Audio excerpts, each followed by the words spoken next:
ஒரு ஊரை எதிரிகள் சேர்ந்து அழிக்கிறார்கள் என்றால் அவர்களுக்காக நாங்கள் அழுது புலம்பி சேர்த்துக்குள்ளதான் போகணும் இருக்கிறீரா பவனீசன்? நிவாரணம் தந்த சாப்பாட்டை தான் கொண்டு நடத்தத்தக்கதாக இருந்தது. எத்தனையாம் ஆண்டு கரம்பகத்திலிருந்து? 2000 ஆண்டு நாங்கள் வெளியேறினாங்க. உண்மையா சொல்றீங்களா இல்ல ஏறத்தாழ சொல்றீங்களா? நான் ஒரு 15 வீட்டில் இருந்தது. நிறைய கால்நடைகளை இங்க பார்க்க முடியுது. ராணுவம் விட்ட எத்தனையோ இடங்கள் இப்பவும் பச்சைக்காடா இருக்கிறான். நான் ஒரு நாளைக்கு 1000 வீட்டில் உண்டு போவேன். ஊர் வாழ்க்கையை மீள நினைவுபடுத்துது. கிராமத்தை திரும்ப டோல் பங்க உயிர் அந்த கடையை அவர் வித்து போட்டார். வெத்தில சித்தப்பான்னு கேட்டா சரி. மெல்ல தூவும் மழை, சிறு தூர பயணமும் இன்பம் தரும். அந்த ஒரு இடப்பெயர்வால உங்களுடைய வாழ்க்கையில இந்த அளவுக்கு பின்னடைவு வந்திருக்குது. 50,000 ரூபாய் காசு ஒரு நாள்ல போகுது. ஒரு இயற்கை பலன் நிறைஞ்ச ஒரு கிராமம். 30 வருஷம் உதவி என்பது ஒருவருக்கு பிச்சை போடுற மாதிரி இருக்கக்கூடாது. வணக்கம் நண்பர்களே, நான் உங்கள் நண்பன் தட்சணாமூர்த்தி பவனீசன். இன்றைய நாளில் இந்த காணொளியில் ஈழத்தில் யாழ்ப்பாணம் மாவட்டத்தில் இருக்கிற கரம்பகம், ஒட்டுவெளி போன்ற இடங்களை காட்ட போகிறேன். இப்போ நான் நிற்கிற இந்த பிரதான வீதி யாழ்ப்பாணம் கண்டி பிரதான வீதி. இதில் இருந்து 5 கிலோமீட்டர் தூரம் பயணம் செய்தால் கொடிகாமம் சந்திக்கு போகலாம். இதில் இருந்து 30 கிலோமீட்டர் பயணம் செய்தால் யாழ்ப்பாணம் நகர பகுதிக்கு போகலாம். இதில் இருந்து இந்த பக்கமாக 33 கிலோமீட்டர் பயணம் செய்வீர்களாக இருந்தால் பரந்தன் சந்தி பகுதிக்கு போகலாம். எனவே பரந்தன் சந்தியில இருந்து யாழ்ப்பாணம் நோக்கி போகும்போது இந்த இடத்துல ஒரு இராணுவ முகாம் இருக்கு பாருங்க. இது எழுதுமட்டுவாள் இராணுவ முகாம், இந்த பக்கம் எழுதுமட்டுவாள். எனவே இந்த இடத்துல இருந்து தான் அந்த ஊரை பார்க்கறதுக்காக போகிறோம். எனவே முழுமையாக பார்த்து உங்கள் கருத்துக்களை பகிர்ந்து கொள்ளுங்கள். இதுவரை பவனீசன் என்ற இந்த யூடியூப் சேனலை சப்ஸ்கிரைப் செய்யாதவர்கள் சப்ஸ்கிரைப் செய்து பக்கத்தில் இருக்கிற மணிபத்தன் பெல் ஐக்கானை அழுத்தி இணைந்திருங்கள். அப்போ தான் நான் போடுற ஒவ்வொரு காணொளியும் உங்களை வந்து சேரும். மழை பெய்து நேற்று கொஞ்சம் குளிர்மையாக இருந்தது. இன்றைய நாளில் சரியான வெக்கை. நாங்கள் அதிலிருந்து தான் காணொளியினுடைய முன்னோட்டம் பதிவு செய்கிறதுக்கு யோசித்து அந்த இடத்த போய் நிற்க கட்டும் வெயில் அடிக்க தொடங்கிட்டது. அதுக்கு பிறகு இந்த மர நிழலுக்கு கீழே நிற்பமண்டு போட்டு இந்த நிழலில் நின்று இந்த காணொளியை நான் பதிவு செய்து கொண்டிருக்கிறேன். எனவே இந்த ஊரை சுற்றி பார்க்கலாம். நான் இப்போ காட்ட போகிற ஊர்களை பற்றி சொல்கிறதுண்டா யாழ்ப்பாணம் மாவட்டத்தினுடைய கடைசி ஊர்கள் என்று இதை சொல்லலாம். எந்த வகையில் கடைசி என்று கேட்டால் இதுக்கு அங்கால போகணும்னு சொன்னால் இனி கிளிநொச்சி மாவட்டத்துக்குள்ளே நுழைய வேண்டி வரும். எனவே இந்த யாழ்ப்பாண மாவட்டத்தினுடைய கடைசி ஊர்களை தான் உங்களுக்கு காட்ட போகிறேன். இப்போ எங்களுடைய பயணத்தை நாங்கள் தொடங்குவோம். போகிற நேரத்தில் இன்னொரு கோரிக்கை உங்களிடம் வைக்கலாம் என்று நினைக்கிறேன். இப்போது யாழ்ப்பாணத்தினுடைய பல ஊர்களை காட்டிட்டேன். நிறைய பேரினுடைய ஏக்கம் என்னென்னா இவர் எப்போ பார்த்தாலும் யாழ்ப்பாணத்துக்குள்ளேயே நிற்கிறாருன்னு. அவர்கள் நான் மற்ற மாவட்டங்களுக்கு போன காணொளிகளை பார்க்கலையோ தெரியாது, என் மேலே வெறுப்பு அள்ளி தளிக்கிறார்கள். தயவு செய்து என்னுடைய யூடியூப் சேனலுக்கு போய் பாருங்க. திருகோணமலை மாவட்டத்தில் இதுவரைக்கும் யாரும் பதிவு செய்யாத மாதிரி ஊர்காணொளிகளை பதிவு செய்து கொண்டிருந்தேன். நான் அங்கே வந்த பிரச்சனை காரணமாக திரும்ப ஊருக்கு வந்துட்டேன். அது மாதிரி கிளிநொச்சி மாவட்டத்தினுடைய ஊர்கள் பதிவு செய்திருக்கிறேன். முல்லைத்தீவு மாவட்டத்தினுடைய மிக அதிகமான ஊர்களை நான் தான் பதிவு செய்திருக்கிறேன்றதை உறுதியாக சொல்ல முடியும். அதை விட மன்னார் மாவட்டத்தில், வவுனியா மாவட்டத்தில் இப்படி நிறைய பதிவு செய்திருக்கிறேன். எதிர்காலத்தில் இன்னும் நிறைய இடங்களுக்கு போகிறேன். இந்த காணொளியை பார்க்குற நீங்கள் வன்னியில் இருந்தால், குறிப்பாக முல்லைத்தீவு மாவட்டத்தினுடைய மல்லாவி பக்கம், அதாவது முல்லைத்தீவு நகர பகுதி அண்டி புதுக்குடியிருப்பு அந்த பக்கம் எல்லாம் நாங்கள் காணொளி பதிவு செய்து முடிச்சிட்டோம். நீங்கள் தேடி பார்த்தீங்கன்னாலே தெரியும். புதுக்குடியிருப்பு காணொளி ஒரு சில காரணங்களுக்காக சட்ட ரீதியான பிரச்சனைகளுக்காக அழிக்கப்பட்டது. அது எங்களுடைய உணர்வு அதில் பகிரப்பட்டிருக்கிறதால தெரியும் தானே. இப்படி பிரச்சனை அழிக்கப்பட்டது. அது எதிர்காலத்தில் ஒரு நாளைக்கு பொதுவாக பதிவு செய்கிறேன் போய். ஆனால் முல்லைத்தீவு மாவட்டத்தினுடைய மல்லாவி ஆண்டி இருக்கிற, மாங்குளம் ஆண்டி இருக்கிற பகுதிகளில், அதுபோல் வவுனியா மாவட்டத்தில், அதுபோல் கிளிநொச்சி மாவட்டத்தில், அத்தோட மன்னார் மாவட்டத்தில் தங்குறதுக்கான இடம் எங்களுக்கு தேவைப்படுது. இந்த காணொளியை பார்க்குற நீங்கள் உங்களுக்கு தெரிந்த யாராவது அறை வாடகைக்கு கொடுக்குறவர்களாக இருந்தால் தான். இது சும்மா போய் நாங்கள் நிற்க போகிறதில்ல. நாங்கள் போகிறதுக்கு முதல்ல ஒரு 10 நாளைக்கு கண்டு கதைச்சு போட்டு போனால் எங்களுக்கு இலகுவாக இருக்கும். இப்போ செலவு எவ்வளவுக்கு மட்டுப்படுத்துகிறோமோ அந்த அளவுக்கு எங்களுடைய காணொளிகளும் நிறைய வரும். அதனால் ஒரு 10 நாளைக்கு ஏற்ற மாதிரி நாங்கள் நிற்க போகிறோம்டா 10 நாளைக்கு எவ்வளவு நீங்கள் எடுப்பீங்கன்றதை கதைச்சு பேசி நாங்கள் வாடகையை தீர்மானித்து போகிறதுக்கு ஏற்ற மாதிரி இருக்கும். எனவே இந்த மாதிரியான பகுதிகளில் யாராவது இருந்தால் எனக்கு அவர்களுடைய விவரங்களை அனுப்பி வையுங்க. திரையில் என்னுடைய இந்த தொடர்பெண் இருக்குது. சில பேர் வீட்டோட சேர்ந்த அறை வாடகை கொடுப்பார்கள். அப்படி இருந்தால் கூட நீங்கள் எங்களுக்கு தெரியப்படுத்தலாம். நாங்கள் அவர்களுக்கு தொந்தரவாகவும் இருக்கக்கூடாது, அவர்கள் எங்களுக்கு தொந்தரவாகவும் இருக்கக்கூடாது. இப்போ நாங்கள் காணொளி பதிவு செய்ய போகும்போது என்ன செய்வோம், இரவு 1 மணிக்கெல்லாம் குளிக்க வேண்டிய தேவை இருக்கும். காணொலியெல்லாம் எடிட் செய்து முடிஞ்சு 1:30க்கெல்லாம் குளிப்போம். அப்போ அது இப்போ வெளியிலேன்னு சொன்னால் அவர்களுக்கு தொந்தரவாக இருக்கும். இப்போ அறையோடு சேர்ந்த குளியலறை இருக்கிற மாதிரியான ஒரு இடமா இருந்தால் எங்களுக்கு அது பொருத்தமானதாக இருக்கும். எனவே அதை உங்களுக்கு முன்கூட்டியே சொல்லிக்கொள்கிறேன். இப்போ நாங்கள் இந்த இடத்துல இருந்து இந்த குட்டி குட்டி ஊர்களை பார்க்க போகிறோம். அதுக்கு முதல் வரைபடத்தில் இந்த இடத்துல நாங்கள் பார்க்க போகிற இடம் இருக்குன்றதை காட்டுறேன். இந்த மரத்தை பார்த்தீங்களா, அருமை. பார்த்தீங்களா, மர நிழல்கள் எங்களுக்கு வெயில் அடிக்கும்போது தான் தேவைப்படுது. மற்றபடி மரத்தை வெட்டுறோம். பயண களைப்பில் தேடுறது மர நிழல்களை தான். ஏற்கனவே ஒரு தத்துவம் ஒன்று சொல்லி இருக்கிறேன். இது வரலாற்றில் இடம் பிடிக்குமோ தெரியல. ஈழத்தில் இந்த இடத்துல இருக்கிறது தான் யாழ்ப்பாண மாவட்டம். அந்த சிவப்பு கோடா தெரியுதில்ல, நாங்கள் இப்போ நிற்கிறது இந்த இடம். சரியா, இந்த இடத்துல நிற்கிறோம். இங்கால இருக்கிற பகுதியை நாங்கள் ஏற்கனவே பதிவு செய்துட்டோம். இப்போ நாங்கள் இந்த இடத்துல நிற்கிறோம். எல்லாம் இதால் இப்படியே போய் இதுக்குள்ளே இருக்கிற இடங்களை பார்ப்போம். இது கரம்பகம், இவ்விடத்தில் இருக்கிறது ஒட்டு வழி. அதை விட இப்படியே இதுக்குள்ளால் இங்கே வரலாம். அதாவது இந்த பிரதான வீதி இருக்குல்ல, 9 பிரதான வீதியால் இப்படி போய் இப்படி வரலாம். நாங்கள் என்ன செய்ய போகிறோம்னா ஊருக்குள்ளே போய் இப்படியே சுற்றி கொண்டு பிரதான வீதி ஊடாக திரும்ப இந்த இடத்துக்கு வர போகிறோம். இது 9 பிரதான வீதி, அதாவது யாழ்ப்பாணம் கண்டி பிரதான வீதி. இதில் பாருங்க வலப்பக்கம் ஒரு குறுக்கு வீதி போகுது.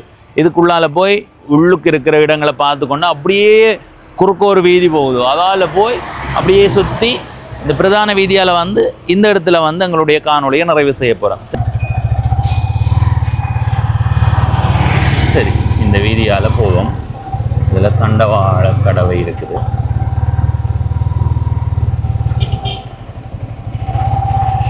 சரி, இப்போ நாங்கள் இந்த வீதிக்குள்ளே போய் இந்த ஊர் எப்படி இருக்குன்னு பார்ப்போம்.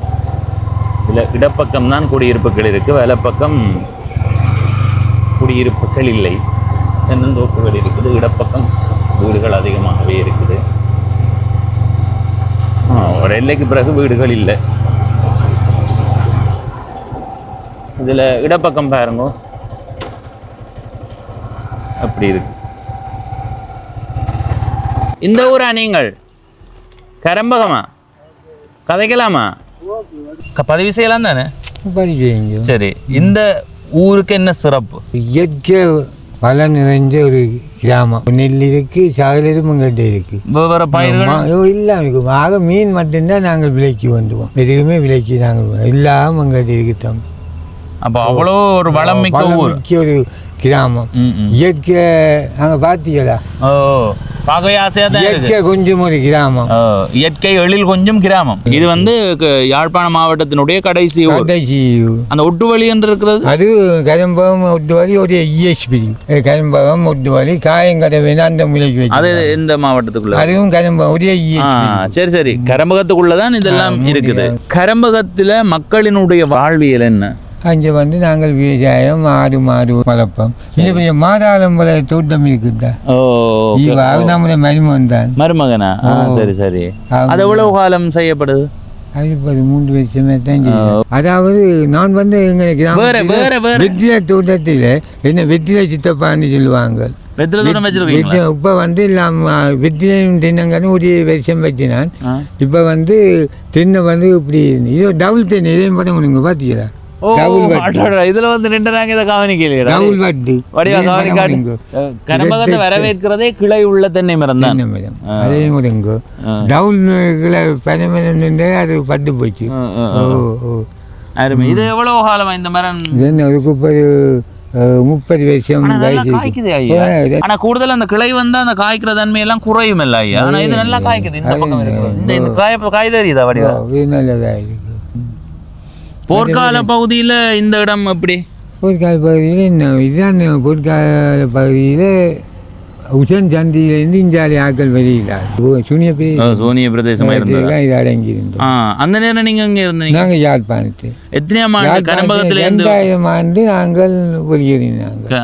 போய் நான் யாழ்ப்பாணத்தில் நான் 10 வருஷம் இருந்து திரும்ப இங்கே வந்தேன். அப்போ திரும்ப வரும்போது கரம்பகம் எப்படி இருந்தது? நீங்கள் சொல்ற வெளியில் கொஞ்சம் அளவே இருந்ததா இல்லை திரும்ப வந்ததா நீங்கள் உருவாக்கி? நாங்கள் வரைக்கும் தென்னங்காணியில் எல்லாம் தென்னையால் தரிக்கப்பட்டு அரிவாசி தென்னை தான் இருந்தது.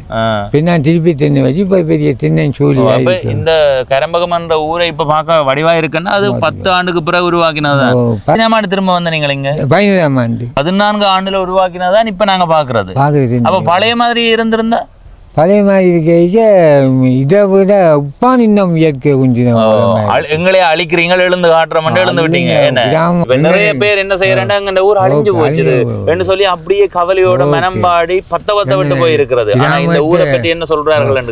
கிராமத்தை திரும்ப டோல் பங்க உயிர் அதை செய்து காட்டணும். அதான் சிறப்பு. எதிரிகளுக்கு சிறந்த பாடம் வளர்ந்து காட்டுவது. கிராமத்தை நாங்கள் டவுல் பங்கு இல்லை, அது 3-4 பங்கா உயர்த்தி வச்சுக்கிறோம். இன்னைக்கு வந்து இது வெளியில நாட்கள் வந்தவங்க தான் கேட்பாங்க, இங்கே எங்களுக்கு காணி பண்ணிட்டாங்க. இங்க என்ன விலை போகுது காணி விலை? இங்கே இப்போ 10 லட்சம் ஒரு பரப்பு. இப்ப இந்த வீதி இருக்குல்ல, இந்த வீதியில இந்த பக்கம் தான் கரம்பகமா இல்ல அங்காலையும் கரம்பகம் தானே? இந்த வயல்வெளிக்கு இங்கே கரம்பகம், இங்கால தான் கரம்பகம். நடு வயல்வெளி அரிவாசி அங்கால விஷயம். உங்களோட பெயர் வந்து வைத்திலிங்கம் சுந்தரலிங்கம். வெத்தில என்னன்னு சொல்லுவாங்க? வெத்திலை கொடி நிக்குது, 5 கொடி நிக்குது. பெரிய கொடியா? முந்தைய நான் ஒரு நாளைக்கு 1000 வெத்தில கொண்டு போவேன் இங்க சந்தைக்கு கொண்டு போவேன். அப்ப இப்ப அதெல்லாம் இல்ல. வெத்தில சித்தப்பான்னு கேட்டா சரி காட்டு வேணும். சரி ஐயா, நீங்க வீட்டை போங்க, நாங்கள் போக வாரம். சரி, அந்த ஐயா எங்களோட கதைச்சு போட்டு போறார். இந்த இடத்துல நின்று அப்படியே மெதுவாக சுற்றி பாருங்க. இந்த இடம் எவ்வளவு வடிவாக இருக்குண்டு. என்ன இதை பார்க்க என்னடா வடிவாக இருக்கா பவனீசன், 10 தானே இருக்குன்னு நீங்கள் சொல்லலாம். ஆனால் பயன் தரும் மரங்கள் இதெல்லாம். என்ன இப்போ இந்த பக்கம் பாருங்க, அப்படியே எப்படி இருக்குண்டு பயன் தரும் மரங்கள், தென்னை மரங்கள் பாருங்க.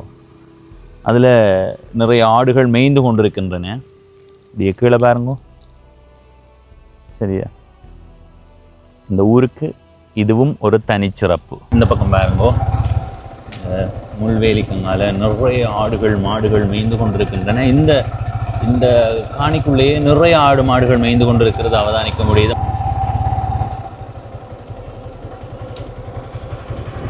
இப்படியே பாருங்கோ வெளி. அருமை அருமை. சரி, அப்படியே பயணம் செய்வோம்.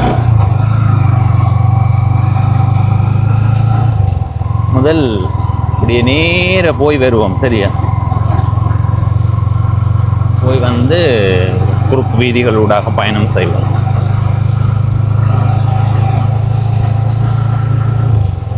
இடப்பக்கம் வீடுகள், வலப்பக்கம் வயல்வெளி.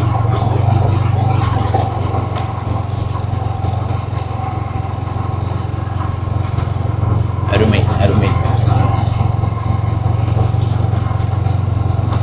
இடப்பக்கம் பாருங்க, இந்த காணிகள் எல்லாம் தென்னை மரங்களாக தான் இருக்கு.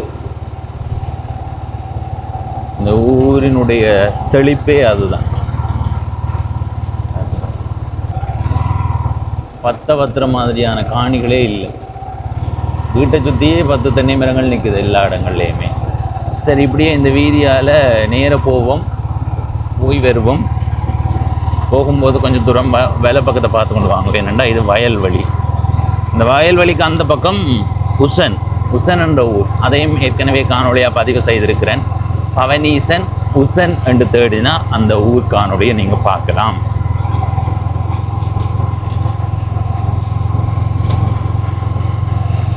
ஆஹா, அருமையோ அருமை. சரி, நாங்கள் இப்போ நேர போகணும். ஆனால் அதுக்கு முதல் அதாவது வலப்பக்கம் இந்த வரம்பு பகுதியால் போய் வருவோம். ஆஹாஹாஹா, இந்த இடத்த பாருங்க மக்களே, அருமை அருமை. இந்த வீதியினுடைய 2 பக்கமுமே வயல்வெளிகள். இந்த வீதியால் பயணம் செய்யும் போதே ஆசையாக இருக்குது. அடுத்தது இந்த நாங்கள் பயணம் செய்கிற வீதியாக வரம்புன்னு சொல்லலாம். இதில் பாருங்கோ, 2 பக்கமுமே புற்கள் வளர்ந்து நிற்குது, நடுவும் புற்கள் வளர்ந்து நிற்குது. 2 ஒற்றையடி பாதை மாதிரி போகுதில்ல. இதில் பெரிய உழவு இயந்திரங்கள் அந்த மாதிரியான வாகனங்கள் போய் தான் இந்த பாதை உருவாகி இருக்கும். ஆனால் நல்லா இருக்குது, உண்மையாக நல்லா இருக்குது. ஆஹா, காட்சிகளை பாருங்க. ஓ உங்க பாருங்க பறவைகள், பறவைகளே பறவைகளே, பசி எடுத்த பறவைகளே, பால்வழியில் இடை தேடும். ஓ அருமை அருமை, காட்சிகள் அருமை, கண்கொள்ளா காட்சி அப்பா. இதில் துள்ளி துள்ளி தான் வாகனம் போகுது. சரி, நாங்கள் இதுக்கு அங்கால போக தேவையில்லை. திரும்பவும் மழை நேரங்களில் மின்னல் வந்துடுமென்ற பயத்தையும் நாங்கள் உருவாக்கி வச்சுருக்கோம். பயம் இருந்தால்தான் பாதுகாப்பு உருவாகும். சரி சரி, இப்படியே போகும்போது இனி இந்த பறவைகள், பச்சை பசையில் இருக்கிற வயல்களினுடைய காட்சிகளை பார்த்து கொண்டு வாங்க. மெல்ல தூவும் மழை, சிறுதூர பயணமும் இன்பம் தரும் முத்து மழையே.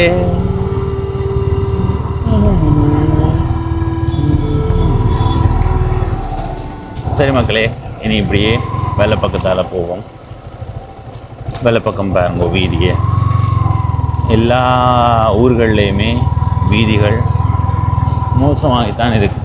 போடப்பட்ட வீதிகள் சில இடங்களில் மோசமாகி இருக்கிறதுக்கு காரணம் அந்த வீதியால் திட்டத்துக்கு அப்பாற்பட்ட வாகனங்கள் பயணம் செய்கிறது. ரெண்டாவது, இப்போ திட்டத்துக்கு அப்பாற்பட்டது வந்து இப்போ சாதாரணமாக உள்ளூர் மக்கள் போகிற வீதியாக இருக்கும். அதால் மணல் கொண்டு போவார்களா, அடிக்கடி நிறைய மணல் டிப்பர்கள் போகும். அதால் வீதி பாதிக்கப்படும். அதை விட வீதி சரியாக போடப்படாமல் சும்மா கடமைக்கு ஒரு திட்டம் எடுக்கிற நிறுவனம் காசை அடித்து கொண்டு போகும். 50 லட்சம் ஒதுக்கப்பட்டிருந்தால் அதில் 40 லட்சத்தை செலவு செய்துட்டு 10 லட்சத்தை அடித்து கொண்டு போகிற நிறுவனங்களாக தான் இந்த மாதிரியான வீதி பாதிப்புகள் வாரது. இங்கால கான்கிரீட் பாதை. சரி, இதால் இன்னும் கொஞ்சம் தூரம் போய் வருவோம். சரியா?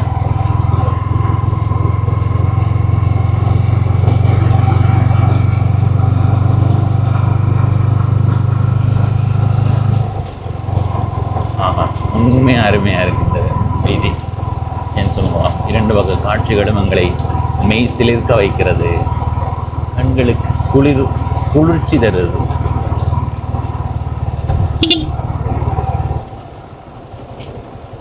அம்மா, இந்த ஊரா நீங்கள் பதிவு செய்யலாம் தானே? இந்த சிறப்பு பதிவு செய்கிறோம். உங்களுடைய பிறந்த ஊர் கிளம்பும். இந்த ஊர் பற்றி நீங்கள் என்ன நினைக்கிறீங்க? எங்களுக்கு பிடிக்குது. ஏனென்றால் பிறந்த ஊர் தானே.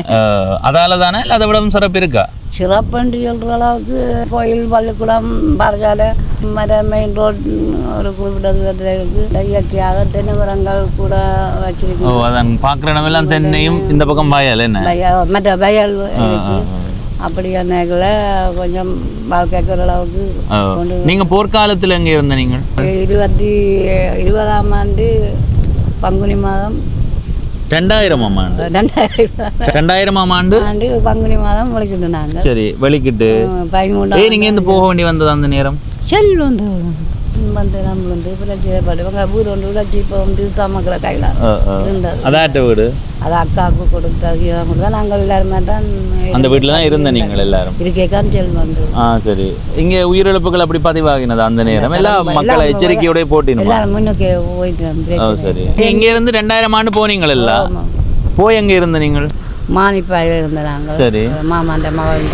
சரி, சுண்ணாகம் மாறி வந்து சுண்ணாத்துலேருந்து இங்கே வடமராட்சிக்கு வந்து தின்னால அங்கே இருந்து அப்புறம் இங்கே படித்த மகள் குடியேற்ற திட்டத்தில் இருந்து அப்போ அந்தந்த இடத்துல கேட்கையும் தெரியாத வர சொல்லி மீது கொஞ்சம் நாள் இழக்கலாம் வந்து இப்போ அடுத்த 11ஆம் ஆண்டு இங்கே வந்துட்டேன். 2011ஆம் ஆண்டு வந்து நீங்கள் இங்கே இருந்து நீங்கள் 2000 ஆண்டு போனதுல இருந்து வரும் வரைக்கும் எத்தனை வீட்டில் இருந்துருக்கீங்க? 15 வீட்டில் இருந்து. உண்மையாக சொல்கிறீங்களா இல்லை ஏறத்தாழ சொல்கிறீங்களா? நான் ஒரு 15 வீட்டில் இருந்தேன். 15 வீட்டில் இருந்துருக்கீங்க. முதல் போய் கொஞ்சம் பராணிகளாக இருந்து துவக்கத்தில் மீசாலையில் போய் கொஞ்ச நாள் இருந்ததால் மானிப்பாக்கி போய். இல்லை, ஏன் நான் கேட்குறேன், சில பேர் அந்த பேச்சுக்கு சொல்லியிருந்தாங்க 10-15 வீட்டில் இருந்து. நீங்கள் எண்ணியே இருக்கிறீங்க. ஓ சரி சரி. திருநாளையில் இருந்து இப்போ இந்த படுத்தமாக குடிக்கிற திட்டத்தில் வந்து 1, 2, 3 வீட்டில் இருந்தேன். மொத்தம் தான் 15 வீடு முடிச்சு தான். அந்த அந்த அந்த ஒரு இடப்பெயர்வால் உங்களுடைய வாழ்க்கையில இந்த அளவுக்கு பின்னடைவு வந்திருக்குது? பின்னடைவதோடு ஆகாத நிவாரணம் தந்த சாப்பாட்டை தான் கொண்டு நடத்தத்தக்கதாக இருந்தது. தொழில் வாய்ப்புகள் எல்லாம் ஒரு தொழில் வாய்ப்பும் இல்லை. 2000 ஆண்டு போனவர்கள் எல்லாரும் திரும்ப வந்துட்டீங்க? கூடுதலாக எல்லாரும் திரும்ப வந்துட்டேன். அந்த உயிரழிவு வண்டி இல்லை, அது கல்யாணம் செய்து அப்படி போனாலும் மற்றபடி எல்லாம். நீங்க எந்த பள்ளிக்கூடத்தில் படிச்சீங்க? இங்க தானே கரம்பம் 5ஆம் ஆண்டு மட்டும் 5ஆம் வகுப்பு மட்டும் கழிச்சு சின்ன பள்ளிடம். மற்ற உஷன்ராம வித்தியாலயம் வந்து வெயில் காலம் முந்தி போகலாம். இப்போ அங்கே உஷன்ராம நாங்கள் போய் வந்த அந்த பாதைன்னு தான். அதான் இப்போ மேல்காலையாக இப்போ போகலாம். தண்ணி அந்த அலம்பரம் பழகி இதில் இதால் வந்து இந்த பேக்கால் காலங்கி இந்த பரம் பொழிக்க போய் அப்படியே போகிறேன். அப்போ அந்த காலம் இப்போ அப்படி போகலாம். இப்போ அந்த ரோட்டால் போகிறேன். அந்த முதல் இதுக்குள்ள தான் போகிறதா? இதை காட்டுங்க. இந்த வயல் வரம்புபால போய் அதில் துரிச்சுமா இதுக்கு அதில் கடந்து இப்போ அந்த வரம்பு வழியாக போய் வயலுக்கால போய் போகணும். மாறியில் கோடையில் என்றால் இந்த வயலுக்குள்ளால போய் அப்படியே போய். ஆனால் அந்த காலத்தில் அப்படித்தான். என்ன இப்போ பயணத்துக்கு எவ்வளோ மோட்டர் சைக்கிளில் பிள்ளைகளை ஏற்றிக்கிட்டு அதை பண்ணி ஏற்றி கொண்டு விட்டு கொண்டதுன்னா அந்த நேரத்தில் நான் நடந்து தான் போகிறேன். உங்களுடைய பெயர்? தங்கேஸ்வரி. சரிம்மா, சரி, நன்றி, சென்று வாரம். சரி, காலை இன்னும் கொஞ்சம் தூரம் போவோம். இந்த அம்மாவோட கதைச்சதுலேயும் எனக்கு மகிழ்ச்சி.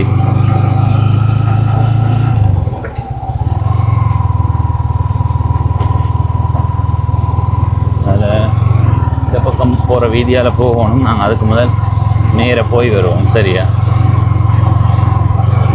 வீதியை பார்த்தீங்களா? தார் வீதி போடப்பட்டும் ஏற்ற ரகம் குன்றும் குழியுமாக இருக்குன்னா காரணம் பாரத்தோட நிறைய வாகனங்கள் இந்த வீதியால் வந்து போயிருக்குது. ஓ, இந்த வீதி இந்த 2 பக்கமும் பாருங்க. இங்காலேயும் தென்னந்தோப்புகள், இந்த பக்கமும் வீடுகளாக இருந்தாலும் சுத்தவர தென்னை மரங்கள் அதிகமாக நிற்குது. அருமை.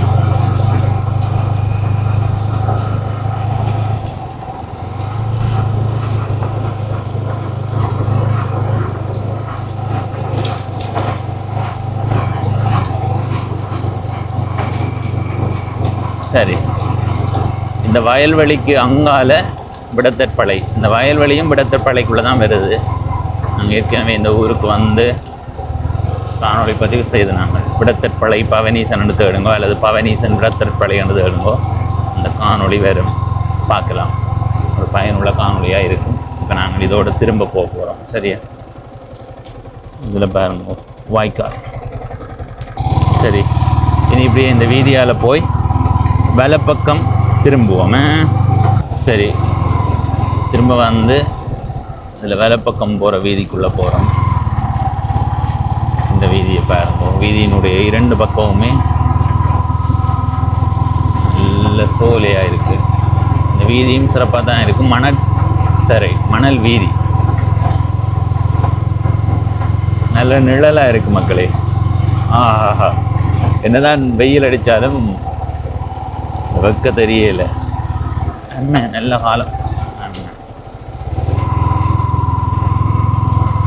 போய் வந்து இடப்பக்கம் போவோம். அதுக்கு முதல்ல நேராக போய் வருவோம். ஐயோ ஐயோ வெள்ளம் இருக்குது. ஆமா,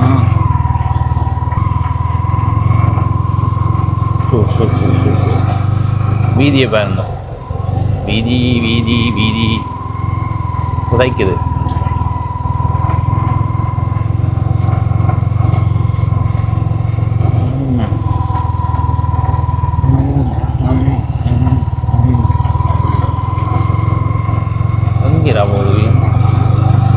இந்த வீதியில் இடப்பக்கம் பாருங்க,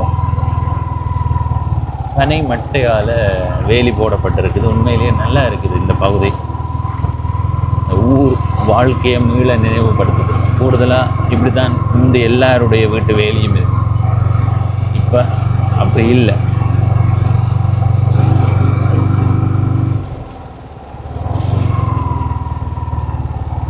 கரம்பகம். ஐயோ கடவுளே,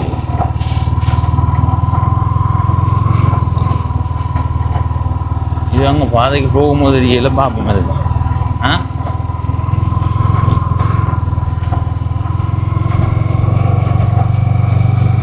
இதால் போகலாமா? சரி சரி, நேர போகலாம். போகலாம். சரி, அந்த வீதியில் வந்து ஏறிட்டேன். இதில் சுடுகாடு இருக்கப்பா, சுடுகாடு. இந்த பக்கம் பாருங்க சுடுகாடு. இதுக்குள்ள இருந்து யாரும் என்ன கூப்பிடுற மாதிரி இருக்கு. பவனீஷன், பவனீஷன், ஏண்டா அங்கே இடத்தை பிடிக்க வந்த நீ? அப்போ நான் சொல்லுவேன், உங்களை நாங்கள் உலகத்துக்கு காட்ட விரும்புகிறோம். இந்த 2 பக்கமும் பத்தை காடு தானே. இதில் வெலை பக்கம் பார்த்து கொண்டு வாங்க கொஞ்சம் தூரம். இந்த மாதிரி இருக்குது.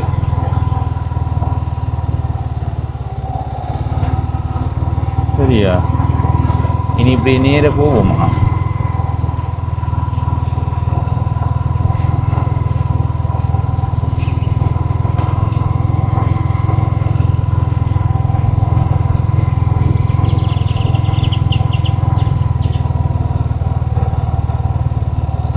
இடப்பக்கம் ஒரு வீதி போகுது. அந்த வீதிக்கு பிறகு வருவோம். இதால் போய் வருவோம். இப்போ பாதை போகுதுன்னு இல்லை, தெரியாமல் இருக்கு.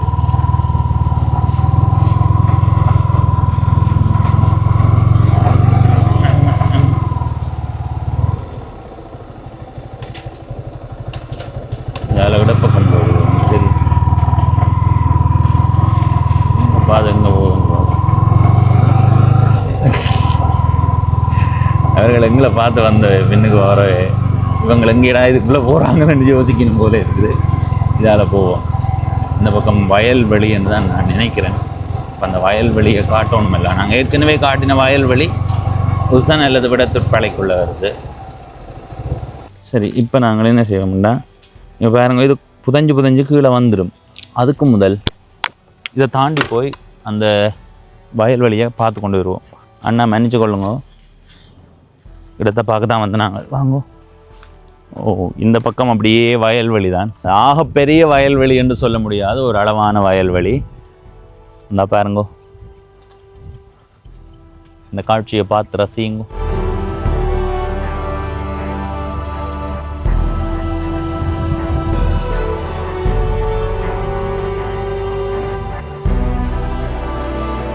சரி, இந்த வயலை பார்த்துட்டு அடுத்த கட்டமாக பயணம் செய்கிறேன். அப்படியே போய் இடப்பக்கம் வீதி போகுது, அந்த பக்கமும் கொஞ்சம் தூரம் போய் வருவோம்.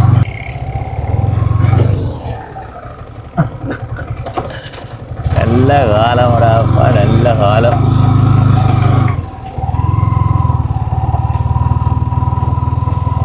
இதில் பாருங்க, பைட்டை தோட்டம்.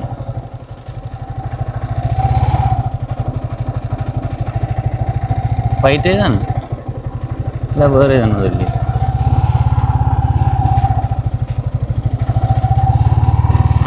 இதுக்குள்ளே தான் அந்த மாதுளை தோட்டம் இருக்குது. இதுதான் அந்த மாதுளை தோட்டம். பாருங்க, ஜீவா மாதுளை தோட்டம்.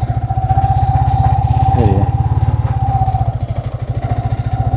பெரிய மாதுளை தோட்டம். அதை உங்களுக்கு காட்டி கொண்டு போகிறோம்லாம்.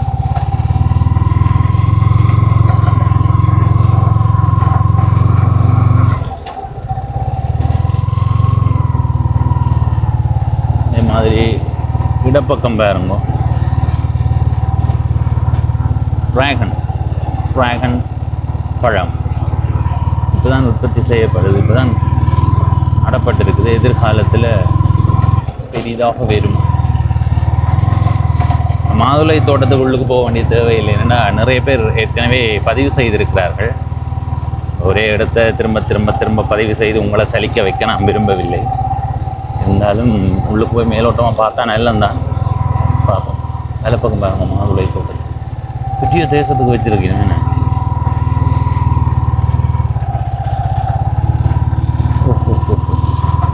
இதோட திரும்புவோம். உண்மையாக இந்த மாதுளை தோட்டம் ஊடாக நிறைய நன்மை கிடைக்குது. நான் இந்த அண்ணாண்ட காணொளி பார்த்தேன். விடத்தற்பளையில் ஒரு காணொளி பதிவு செய்ய போகும்போதும் ஒரு ஐயா இந்த மாதுளை தோட்டம் பற்றி சொன்னவர். இந்த காணொளியும் அதிகமாக பார்த்துருக்குறேன். மாதுளை தோட்டத்தை மேலால் வந்து பறவைகள் தாக்காத மாதிரி, சாப்பிடாத மாதிரி சுத்த வர வலை போட்டு வச்சிருக்கு.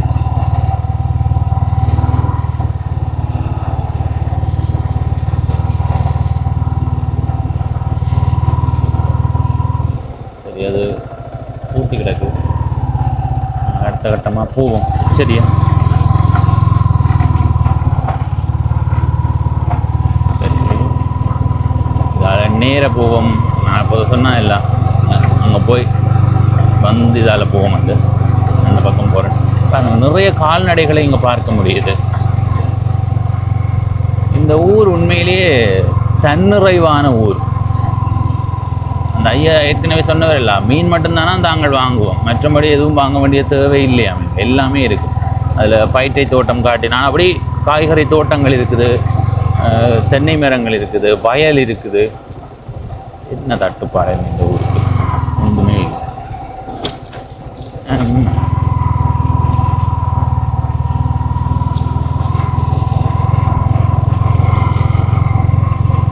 கான்கிரீட் வீதி போட்டிருக்கு பார்த்தீங்களா? ஆஹா ஹா, இடம் அருமை அருமை அருமை. இதில் வந்து வலப்பக்கம் தான் நாங்கள் போகணும். அதுக்கு முதல் இந்த கரம்பகத்தினுடைய இன்னும் காட்டாத பகுதிகளையும் காட்டி கொண்டு வாரேன். சரியா? இந்த காட்சியை பார்த்து கொண்டு வாங்க. இவ்வளோ வடிவாக இருக்கு.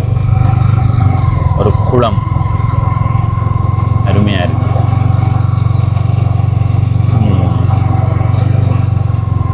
சரி, இந்த கான்கிரீட் வீதி ஊடாக பயணம் செய்வோம்.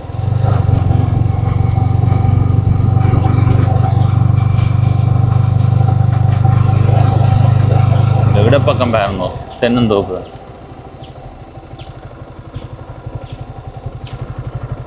வேலை பக்கம் குளத்தை ஏற்கனவே காட்டினான். இந்த பக்கம் கொஞ்சம் வித்தியாசமாக வடிவாக இருக்குது. சரி, இனி இப்படி நேர போவோம்.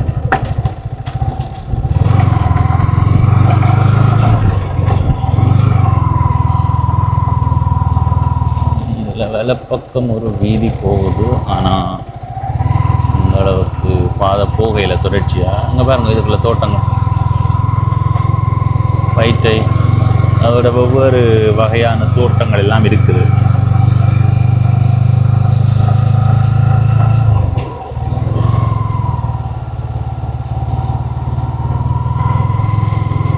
இப்படி எல்லா இடமும் வீதி சரியாக இருக்குமா இருந்தால் உண்மையிலேயே எல்லா ஊரும் வடிவாக மாறும், அபிவிருத்தி அடையும். ஏனெண்டா சில பேர் ஒரு ஊரில் தோட்டம் செய்கிறதுக்கு ஏற்ற மாதிரி இடம் அல்லது பண்ணை அமைக்கிறதுக்கு ஏற்ற மாதிரியான இடமாக இருந்தால் கூட அதை பயன்படுத்துறதுக்கு யோசிக்கிறார்கள். காரணம் என்னென்னா, ஐயோ போக்குவரத்து சிரமமாக இருக்குமே என்ற ஒரு யோசனை.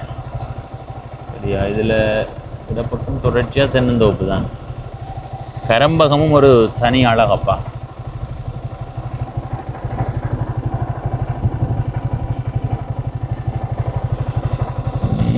இதால் வலப்பக்கம் போகலாம்.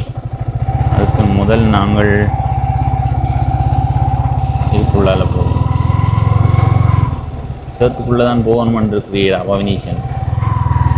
அதால் போயிருக்கலாம் தானேடா, அது நீங்கள் சொல்லலாம். ஆனால் இப்படியான ஊரின் சிறப்பை காட்ட போகிறோம்னு வரும்போது ஊரில் இருக்கிற குறைகளையும் நாங்கள் காட்டணும். எல்லா வீதிகளும் நல்ல மாதிரி இல்லை. ஒரு சில வீதிகள், பிரதான வீதிகள் மட்டும்தான் சிறப்பாக போடப்பட்டிருக்கு. மற்ற வீதிகள் எல்லாம் பாதிப்போடு தான் இருக்குது.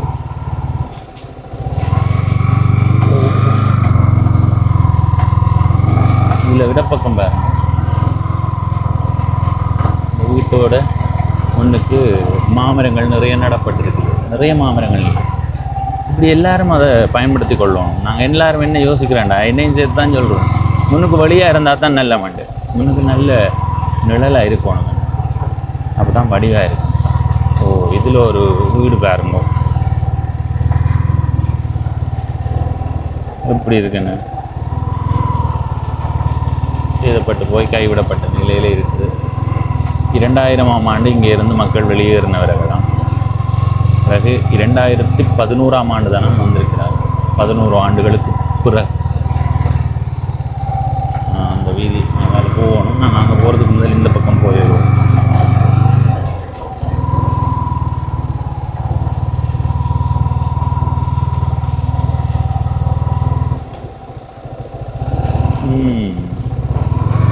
எல்லா இடத்தையும் திருப்பி காட்டையெல்லாம் நான் பார்க்குற வரைக்கும் சொல்கிறேன். ஏதோ ஒரு வகையில் பயன்படுது இந்த நிலங்கள். இங்கே வேறு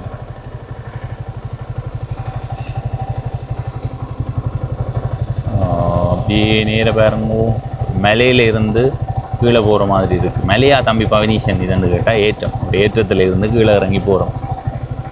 அப்படியே போய் நாங்கள் எங்களுடைய அந்த பிரதான வீதிக்கு வந்திருக்கோம். இதால் ஏற்கனவே போனான் ஞாபகம் இருக்காங்க. சரி, இப்படியே போய் எஞ்சிய பகுதிகளை பார்ப்போம். இப்போ இந்த இடத்துல நிற்கிறேன். சரியா, எங்களுடைய பயணத்தை இந்த இடத்துலேருந்து தொடங்கி இப்படியே வந்து இதால் வந்து இதுக்குள்ளே போய் இதால் வந்து இந்த இடத்துல இப்போ நிற்கிறேன். சரி, ஆக மொத்தத்தில் இவ்வளவு இடத்தையும் இந்த பிரதான வீதியினுடைய பகுதிகளையும் உங்களுக்கு காட்டியாச்சு. இந்த எஞ்சிய பகுதிகளை பெரிய பகுதி இருக்குது, அதுக்குள்ளே இருந்தால் இவ்வளோ பெரிய பகுதி இருக்குது. அதை அடுத்த காணொளியில் உங்களுக்கு காட்டுறேன். சரி மக்களே, எங்களுடைய பயணத்தை தொடங்கி இந்த பிரதான வீதி ஊடாக போய் அப்படியே போய் உள்ளுக்கு போய் மாதுளை தோட்டம் இருக்கிற இடமெல்லாம் பார்த்து திரும்ப இந்த வீதிக்கு வந்துட்டோம். இப்போ இந்த காணொளியை நிறைவு செய்ய போகிறோம். பவனீசன் கரம்பகம் என்ற ஊரை முழுமையாக காட்டிட்டீங்களான்னு கேட்டால் இல்லை, இன்னும் கொஞ்சம் பகுதி இருக்குது. அதை விட ஒட்டுவெளி என்ற ஒரு பகுதி இருக்குது. அதை விட நான் அந்த பிரதான வீதியால் அங்கே அந்த கிளாலி குறுக்கு வீதி வரைக்கும் போகிறேன்னு சொன்னான் தானே, அது இந்த காணொளியில் நாங்கள் தர மாட்டோம். ஏனெண்டா இதுவே ஒரு பெரிய காணொளியாக வந்துடுது. காரணம், ஒரு ஐயாவும் ஒரு அம்மாவும் எங்களோட கதைத்திருந்தார்கள். அது உண்மையிலே பயனுள்ள தகவல்கள் பகிர்ந்த மாதிரி இருந்தது.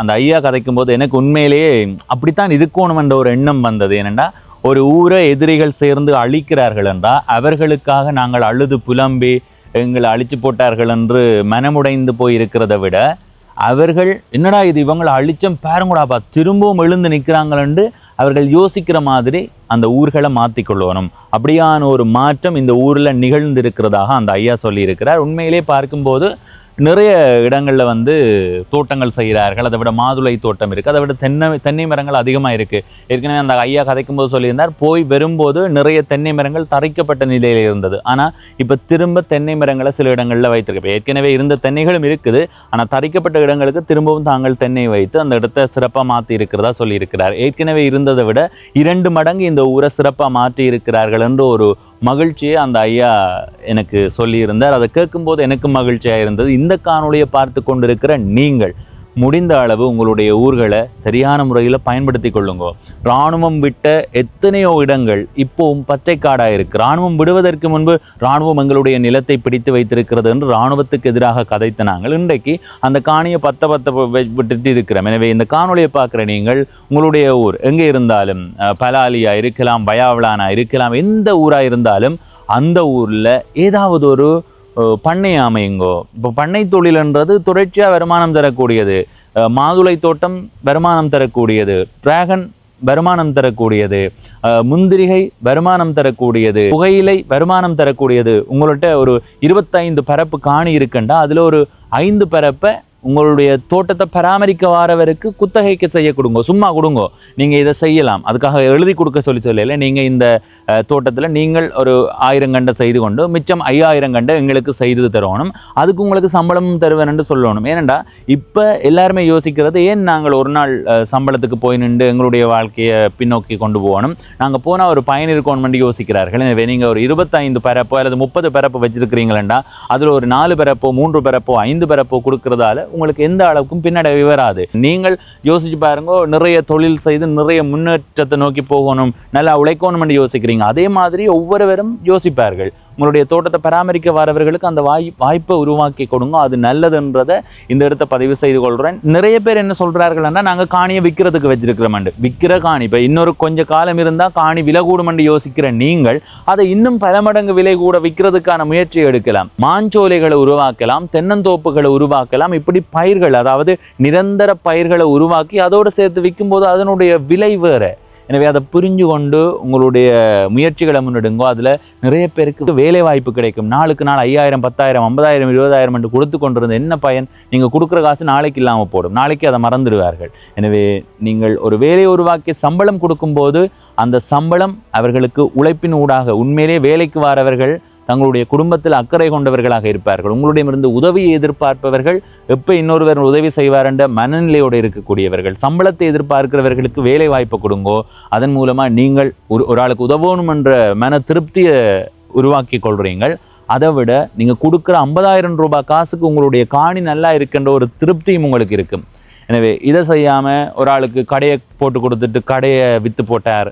ஏனெண்டா நான் ஒருவருக்கு போட்டு கொடுத்த கடையை அவர் எனக்கு தெரியாமல் விற்று போட்டார். ஒருவர் என்னோட தொடர்பு கொண்டு தம்பி இவருக்கு ஒரு கடை போட்டு கொடுங்கன்னு சொன்னார். நான் நேரடியாக தொடர்பு ஏற்படுத்தி கொடுத்து ஒரு கடை போடுறதுக்கான முயற்சியெல்லாம் செய்து கொடுத்து கடையும் போட்டு கொடுத்தாச்சு. ஆனால் அந்த கடையை அவர் விற்று போட்டார். அப்போ அவர் கடையை விற்று போட்டாருன்னு நாங்கள் அவரை பார்த்து திட்டி கொண்டு இருந்தால் ஒன்றும் சரி வராது. முன்னோக்கி நாங்கள் செயற்படணும். எனக்கு கிடைத்த அனுபவத்தை தான் நான் உங்களோட பகிர்ந்து கொள்கிறேன். தயவு செய்து உதவி என்பது ஒருவருக்கு பிச்சை போடுற மாதிரி இருக்கக்கூடாது. அவர் கௌரவத்தோடு எங்களிடமிருந்து தொழில் செய்து காசை பெற்றுக்கொள்கிற மாதிரி இருக்கணும். அப்படி நடக்கும்போது இன்னும் நிறைய பேர் இப்படி எங்கே வேலை வாய்ப்பு இருக்குன்னு தேடுவார்கள். அப்படி இல்லாமல் கஷ்டமாக இருக்கிறீங்களா, கரைச்சலாக இருக்கிறீங்களா, உங்களுக்கு இந்தாங்க 50,000 ரூபான்னு சொன்னால் அந்த நபரை பார்த்து இன்னொருவர் நான் வேலைக்கு போய் எனக்கு வர சம்பளம் 60,000 ரூபா. ஒரு காணொலியில் கதைச்சார் அந்த ஐயா. நல்ல கரைச்சல்னு சொன்னார். அவருக்கு 50,000 ரூபா காசு ஒரு நாளில் போகுது, ஒரு காணொலியோட போகுது. அப்போ நானும் 4 பேர்கிட்ட உதவி கேட்போம் என்ற ஒரு மனநிலைக்கு அவர்கள் போவார்கள். அதையெல்லாம் மாற்றிக்கொள்ளணும். இது பற்றி உங்களுடைய கருத்தை பகிர்ந்து கொள்ளுங்கள். இப்போ இந்த காணொலியில் இருந்து விடைபெறுகிறேன். எஞ்சிய பகுதியை நாளைய நாளில் நீங்கள் பார்க்கலாம். நன்றி, வணக்கம்.